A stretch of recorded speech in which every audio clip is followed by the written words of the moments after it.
Le parti Union progressiste Le Renouveau se vide à nouveau à Porto Novo avec la démission de 405 militants. Au siège du parti à Porto Novo, ils sont venus avec leurs lettres de démission pour exprimer leur mécontentement au parti dirigé par le professeur Joseph Gogbenou. Benoît Atunkpe, l'un des démissionnaires, explique les raisons de cette démission.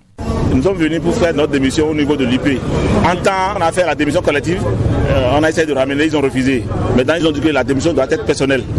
Voilà, les gens sont là. Nous sommes plus que 405 ici, avec les fiches individuelles. Ils ont pris jusqu'à un niveau et ils ont rejeté le reste. Ça va de mal en pire dans le pays. Ça va de mal en pire. Et nous sommes tous dans le pays, on voit ce qui se passe sur tous les plans. Ça ne marche pas. Je dis bien sur tous les plans, ça ne marche pas. Le bon vivre n'est plus au Bénin. Nous sommes béninois, nous vivons comme des exilés. Tu ne peux même pas conduire aisément. On dirait que c'est la guerre avec les policiers. Joséphine Vaudounou, la septuagénaire, se dit être fatiguée du grand parti de la mouvance présidentielle. Concernant le parti UP, là, on a déjà travaillé fatigué en UP. Maintenant, c'est le moment de descendre.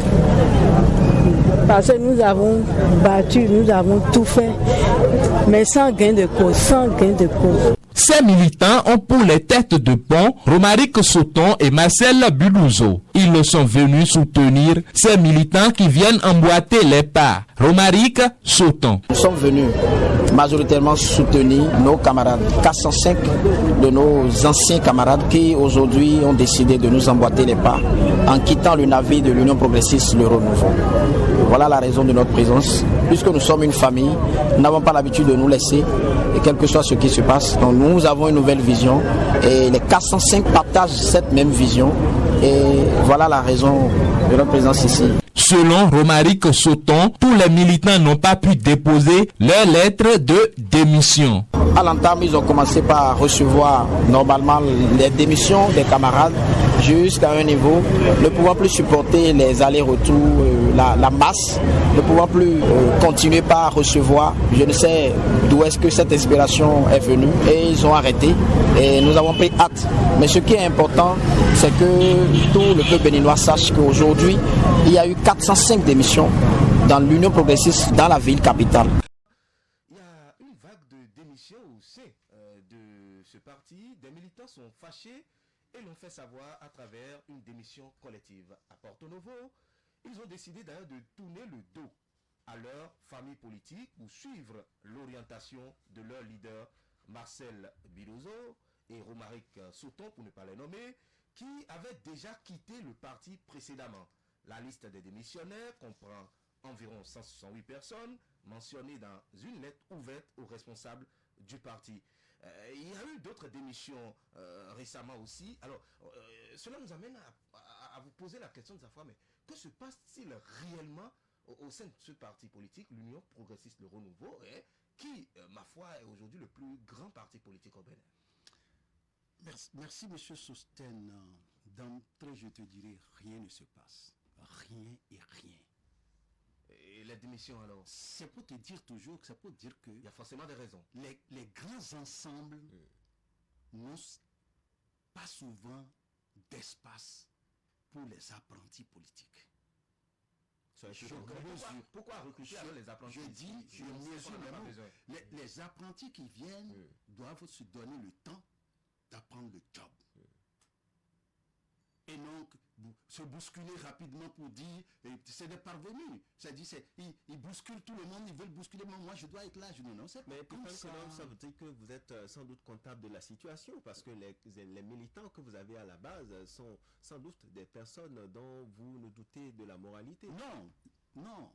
Ce n'est pas les militants. Ce n'est pas parce que quelques poissons troublent l'eau qu'on va dire nécessairement que l'eau est troublée du fait de tous les poissons. Mais toujours est-il qu'il y a malaise au sein de l'UPR, le Renouveau, le progressiste Le Renouveau. Vous savez combien de militants contre l'UPR? Il faut traiter les situations en tenant compte des pourcentages.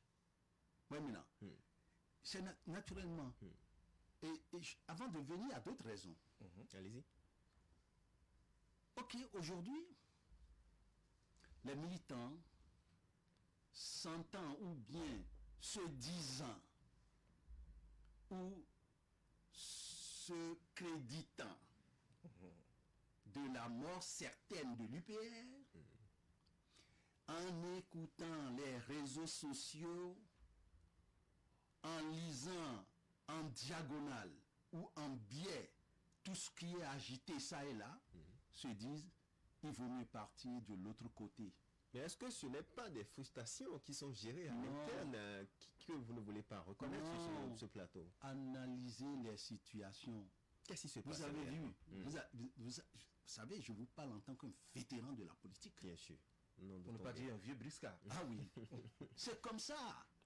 Nous savions à l'UPR que quand certaines heures vont commencer par sonner, il y aura des départs. Il y aura des départs. Les jouisseurs profiteurs, les militants jouisseurs profiteurs qui se montrent plus militants que tout le monde, eh bien, qu'ils vont commencer donc par s'essouffler. Et ils vont commencer par chercher d'autres horizons. Eh bien, il y a 168 démissions. C'est quand même un nombre assez important. Non, je vais te dire. Allez-y. Récemment, quelque part dans le Mono, on a eu également environ 300 démissions. Non, j'en viens. Allez-y. Ces militants,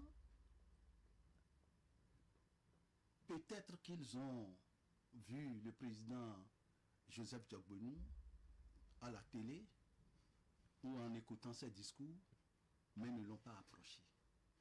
Parce que ce n'est pas facile que les militants à la base, aussi proches ou aussi loin qu'ils se trouvent, puissent atteindre, n'est-ce pas, avoir un contact direct avec le président du parti. Ouais.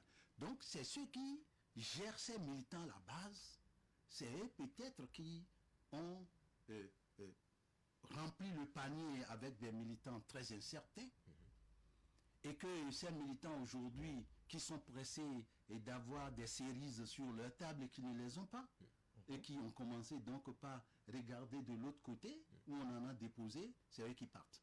On ne les connaît même pas. On ne les connaît même pas. Donc, c'est ceux qui les ont recrutés, eh bien, c'est ceux-là qui doivent, aujourd'hui, au niveau du parti, c'est ceux-là qui perdent leur poids. Mais vous êtes un membre fondateur. Est-ce qu'il n'y a pas un problème de communication au sein du parti? Voilà ce que je dis. Allez-y. Vous êtes dans votre position et vous allez penser ça. Vous savez, quand on entre dans une période de disette, vous avez beaucoup de difficultés à retenir votre épouse dans votre chambre. Je crois que certainement si Adam Soule n'en vit pas encore, ça vous ne devez pas être loin. Vous savez, donc, le peuple est comme la femme. Le peuple est comme la femme. Shakespeare. Lorsqu'il fait bon vivre, oh, elle vous voue tout l'amour. Lorsqu'il sait encore que vous êtes dans de beaux rêves, de draps, etc., à venir, il vous chante l'alouette.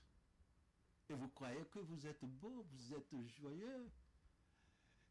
Eh bien, et lorsque ce temps commence par, elle commence par ne plus voir poindre cet espoir qui lui donne tant de joie, tant d'envie de te chanter chaque fois l'alouette, eh bien, elle commence par s'éloigner. C'est aussi ça. Celui qui a dit que, eh bien, le peuple est comme la femme, chantez-lui. Je vois, ça me rappelle une chanson de Serment qui dit, ben, écoutez, les femmes d'aujourd'hui, là, si vous leur dites trop la vérité, vous ne les trouverez pas. Il faut leur mentir. Alors, Serment dit, mais moi, mon papa construit avions, il vend même des avions, et moi, ma maman construit des étages à Cotonou, et puis il en vend, et il en construit tout. Moi, même Serment, j'ai déjà fait 10 disques, etc.